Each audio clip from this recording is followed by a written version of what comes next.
প্রিয় শিক্ষার্থীরা, C programming এর ভিডিও টিউটোরিয়ালে তোমাদের সবাইকে স্বাগতম। তোমাদের সাথে আছি আমি মাহমুদুল হাসান সোহেল। সি প্রোগ্রামিং এর আজকে যে বিষয়টি আমি তোমাদের সাথে আলোচনা করব তা হচ্ছে লুপ। আমরা জানি লুপ তিন প্রকার: ফর লুপ, হোয়াইল লুপ এবং ডু হোয়াইল লুপ। প্রথমে আমরা লুপ সম্পর্কে জেনে নিই। সি প্রোগ্রামিং এ লুপ ব্যবহার করা হয় তখন যখন কোনো স্টেটমেন্ট বা কোনো একটি কাজ বারবার করতে হয়। অর্থাৎ ধরো আইসিটি লেখাটা যদি আমি 10 বার লিখি, একবার লিখলে আমরা একটা প্রিন্টএফ ব্যবহার করি, যদি 10 বার লিখতে হয় 10টা প্রিন্টএফ ব্যবহার করতে হয়, অর্থাৎ একটা কাজ 10 বার করতে হইতেছে। এই কাজটা আমরা সহজেই লুপের সাহায্যে করতে পারি। তাহলে সি প্রোগ্রামে কোনো একটি স্টেটমেন্ট 2 বা ততোধিক বার সম্পাদনের জন্য লুপ ব্যবহার করা হয়ে থাকে। আমরা আরো একটা সংজ্ঞা দেখি যে loops in C programming are used to repeat a block of code until the specified condition is met। অর্থাৎ একটি নির্দিষ্ট কন্ডিশন থাকবে লুপে, ওই কন্ডিশন যত সময় সত্য হবে তত সময় repeat a block of code, অর্থাৎ একটি কোডের ব্লক বারবার রিপিট হতে থাকবে, অর্থাৎ একটি কাজ আমাদের বারবার সম্পাদিত হতে থাকবে। তাহলে এই লুপ কত ধরনের? আমরা আগেই বলেছি যে লুপ হচ্ছে তিন প্রকার। একটা হচ্ছে ফর লুপ, হোয়াইল লুপ এবং ডু হোয়াইল লুপ। প্রথমে আমরা ফর লুপ সম্পর্কে জেনে নিই যে ফর লুপটা কি। সি প্রোগ্রামিং এ এক বা একাধিক স্টেটমেন্ট একটি নির্দিষ্ট সংখ্যক বার সম্পাদন করতে ফর লুপ ব্যবহার করা হয়ে থাকে। ফর লুপের সিনট্যাক্স, ফর লুপটার আমাদের কিভাবে প্রোগ্রামিং এ কোড আকারে লিখতে হবে তার একটি নিয়ম আছে। সেই নিয়মটা হচ্ছে প্রথমে কাউন্টার ডিক্লারেশন করতে হবে, অর্থাৎ চলক যে কোনো একটি চলক বর্ণনা করতে হবে, সেই চলকের মান ইনিশিয়ালাইজেশন করতে হবে, তারপরে থাকবে কন্ডিশন, তারপরে কাউন্টার আপডেট, অর্থাৎ ইনিশিয়ালাইজেশনের এই যে আমাদের প্রথম যে চলকটা কাউন্টার ডিক্লারেশন করছি তার মানটা আপডেট, অর্থাৎ মানটা বৃদ্ধি পাবে অথবা হ্রাস পাবে। যদি এই কন্ডিশনটা সত্য হয় তাহলে আমাদের লুপের বডিটা কাজ করবে। এটাই হচ্ছে সিনট্যাক্স অফ ফর লুপ। এরপরে আসি ফর লুপের আমরা একটা উদাহরণ দেখি। এখানে আমাদের একটা সি প্রোগ্রামিং কোড লেখা আছে, যেখানে এইখানে যে আই আমরা বর্ণনা করছি যে আইটা কি ধরনের, ইন্টিজার টাইপ, অর্থাৎ আই চলকটা হচ্ছে ইন্টিজার টাইপ। এটাকে আমরা বলছিলাম কাউন্টার ডিক্লারেশন। তারপরে আমরা ফর দিয়ে লুপ শুরু করব। এই কাউন্টার যে চলকটা বর্ণনা করছি তার মান প্রথমে নির্ধারণ করে দিব, অর্থাৎ কাউন্টার চলক ডিক্লারেশন করলাম, তারপর ইনিশিয়ালাইজেশন, অর্থাৎ সেই চলকের মান নির্ধারণ করব, তারপরে আমরা একটা কন্ডিশন দিছি। কন্ডিশনটা কি, যে i লেস দ্যান ইকুয়াল 8, অর্থাৎ i এর মানটা 8 এর সমান অথবা 8 থেকে ছোট হতে পারবে। অর্থাৎ i এর মানটা কি হইতে পারবে, 8 এর সমান বা 8 থেকে ছোট হইতে পারবে। i এর মান শুরু হয়েছে 1 থেকে, অর্থাৎ তাতে বোঝাবে যে 1 হইতে পারবে, 2 হইতে পারবে, 3 হইতে পারবে, এভাবে 8 পর্যন্ত হইতে পারবে। i এর মান কখনোই 9 হবে না। 9 যখন হবে তখন এই কন্ডিশন আর ট্রু থাকবে না, তখন ফলস হয়ে যাবে, তখন আমার লুপটা কি হয়ে যাবে, বন্ধ হয়ে যাবে। আচ্ছা, তারপরে কি আছে, আপডেটের জায়গা আছে i++। আমরা এটা সম্পর্কে ভালো জানি যে i এর মান প্রতি চক্রে এক এক করে বৃদ্ধি পাবে, অর্থাৎ প্রথম i এর মান 1, কন্ডিশন সত্য কিনা, হ্যাঁ i এর মান 1, অর্থাৎ এই কন্ডিশন সত্য যে 8 এর চাইতে সে ছোট, তাহলে কি হবে, প্রিন্ট করবে কি, বাংলাদেশ। আবার এইখান থেকে কোথায় যাবে, আমাদের এই আপডেটে আসবে। আপডেটে এসে i এর মান আগে 1 ছিল, এখন সেই i এর মান 1 বৃদ্ধি পেয়ে এখানে হবে কত, 2, তারপরে আসবে এখানে, অর্থাৎ সেই i এর মান এখন 2, সেই 2 কি 8 এর চাইতে ছোট বা সমান, আমরা দেখতেছি যে 2টা অবশ্যই 8 থেকে ছোট, অর্থাৎ এই কন্ডিশন সত্য। তাহলে আবার বাংলাদেশে আরেকবার প্রিন্ট হবে, অর্থাৎ i এর মান যখন 1 তখন বাংলাদেশে একবার প্রিন্ট হবে। i এর মান আরো এক বাইরা i এর মান হবে কত, 2, অর্থাৎ i এর মান যখন 2 হবে তখন ওই শর্ত সত্য, তখন আবার বাংলাদেশ প্রিন্ট হবে। আবার এখান থেকে এখানে যাবে, i এর মান আরো এক বাড়বে, তখন i এর মান হবে হচ্ছে 3, হ্যাঁ 3 কি শর্ত পালন করে? হ্যাঁ পালন করে। তাহলে 3 এর জন্য আবার বাংলাদেশটা কি হবে? প্রিন্ট হবে, তৃতীয়বার বাংলাদেশ প্রিন্ট হবে। আবার এখান থেকে আয়ের মান আরো এক বাড়বে। আয়ের মান আগে ছিল 3, আয়ের মান এক বেড়ে এখন হবে কত? 4, অর্থাৎ আয়ের মান এখন হবে হচ্ছে 4। তাহলে 4 কি এই শর্ত পালন করে? হ্যাঁ 4 শর্ত পালন করে, অর্থাৎ 4 8 থেকে ছোট। এই জন্য আবার বাংলাদেশটা কি হবে? প্রিন্ট হবে। তাহলে চতুর্থবার প্রিন্ট হলো। এরপরে আবার এখানে যাবে, আয়ের মান 4 থেকে আরো 1 যোগ হবে, 4 এর সাথে 1 যোগ হলে হবে কত? 5। তাহলে আয়ের মান যখন 5, তখন এই কন্ডিশন কি সত্য?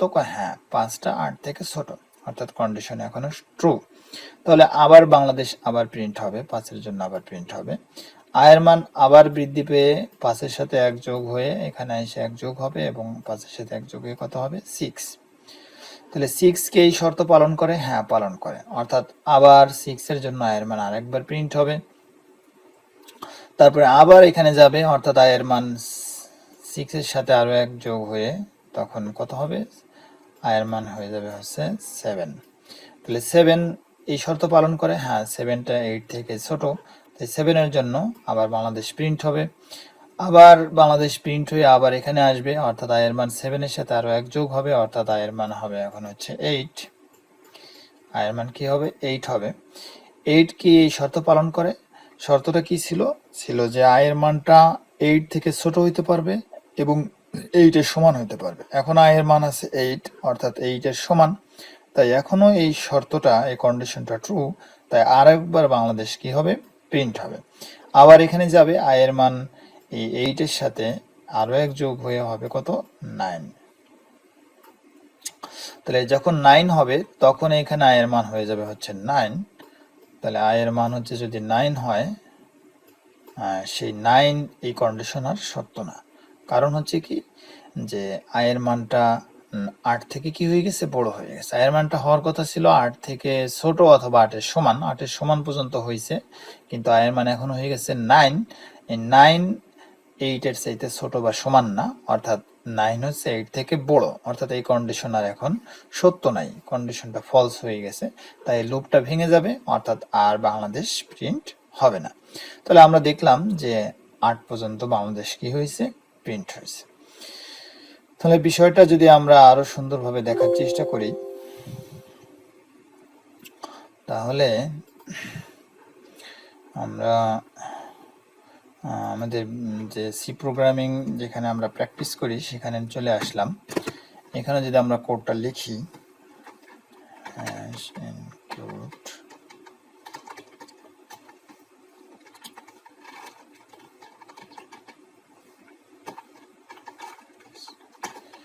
int main function, তারপরে আমাদের দিতে হচ্ছে সেকেন্ড ব্র্যাকেট।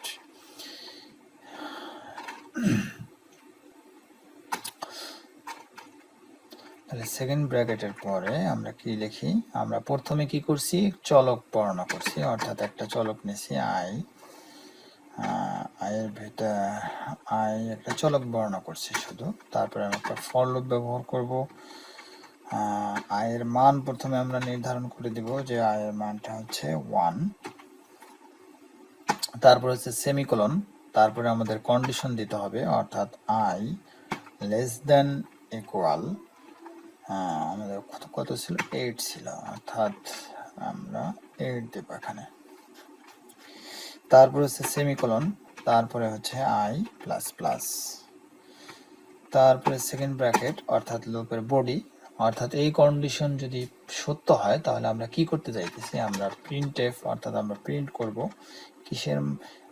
যে কোনো একটা মেসেজ, যে কোনো একটা স্টেটমেন্ট আমরা প্রিন্ট করব, অর্থাৎ আমরা বাংলাদেশ, আমরা লিখছি যে বাংলাদেশ প্রিন্ট করব, অর্থাৎ বাংলাদেশ প্রিন্ট হবে এবং সাথে সাথে একটা নিউ লাইন হবে, অর্থাৎ নতুন লাইন হবে।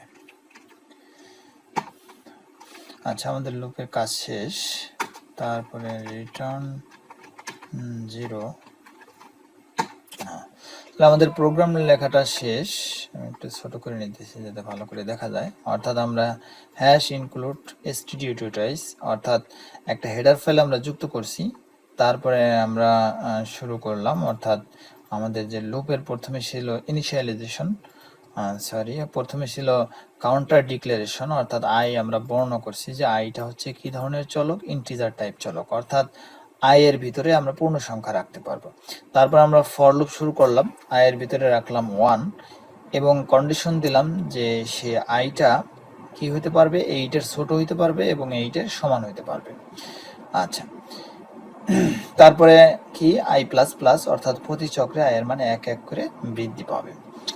যাই হোক, প্রথমে আয়ের মান 1, তার জন্য বাংলাদেশে একবার প্রিন্ট হবে, আয়ের মান 2 প্রিন্ট হবে, আয়ের মান 3 প্রিন্ট হবে, এরকম করে আয়ের মান 8 যত সময় হবে, অর্থাৎ 8 বার হবে, 8 বার প্রিন্ট হবে। যখনই আয়ের মান 9 হয়ে যাবে তখন আর প্রিন্ট হবে না। আচ্ছা, যেহেতু কোড লিখছি আমরা, এটা যদি আমরা রান করি তাহলে দেখি আমাদের কয়বার প্রিন্ট হয় বাংলাদেশ। আমরা দেখতেছি বাংলাদেশ লেখা 1 2 3 4 5 6 7 8 8 বার প্রিন্ট হয়েছে। তাহলে আমরা ফর লুপটা মোটামুটি বুঝলাম। এখন আমি যদি আরো কিছু কাজ করতে চাই, অর্থাৎ এইখানে আই প্লাস প্লাস দিছি, এইখানে আমরা যদি আই প্লাস ইকুয়াল টু দিই, আই প্লাস ইকুয়াল টু দিই, তাহলে কয়বার প্রিন্ট হয়? তাহলে এটাকে যদি আমরা আবার রান করি, অর্থাৎ এখানে হচ্ছে আয়ের মান 2 করে বৃদ্ধি পাবে। তাহলে আয়ের মান 2 করে বৃদ্ধি পেলে প্রথমে আয়ের মান 1 এর জন্য একবার প্রিন্ট হবে, তারপরে 2 হবে, 3 এর জন্য প্রিন্ট হবে, আবার 3 5 এর জন্য প্রিন্ট হবে, তাহলে 1 এর জন্য একবার প্রিন্ট হবে, 3 এর জন্য একবার প্রিন্ট হবে, আবার 2 বাড়লে 5 এর জন্য প্রিন্ট হবে, 5 2 7 এর জন্য প্রিন্ট হবে, 7 এর থেকে 2 যোগ 9 এর জন্য আর প্রিন্ট হবে না। তাহলে আমরা মোটামুটি ফর লুপটা বুঝলাম। আরো উদাহরণ আমরা দেখব সামনে। তাহলে আমাদের ফর লুপ হইল। এখন আমরা এই ফর লুপের যদি এটা দেখি,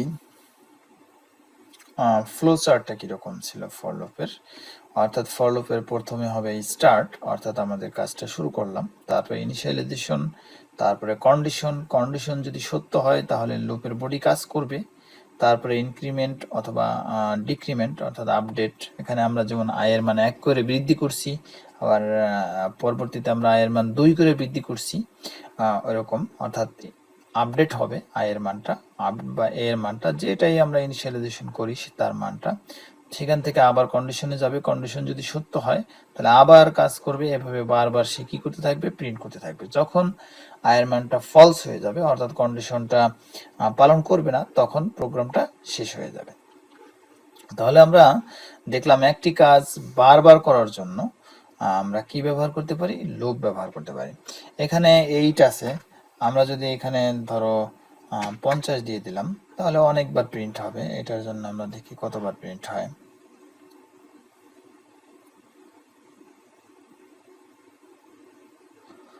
আমরা দেখলাম যে অনেকবার প্রিন্ট হইতেছে, অর্থাৎ একই কাজ যখন বারবার করতে হয় তখন আমরা ফর লুপ ব্যবহার করে থাকি।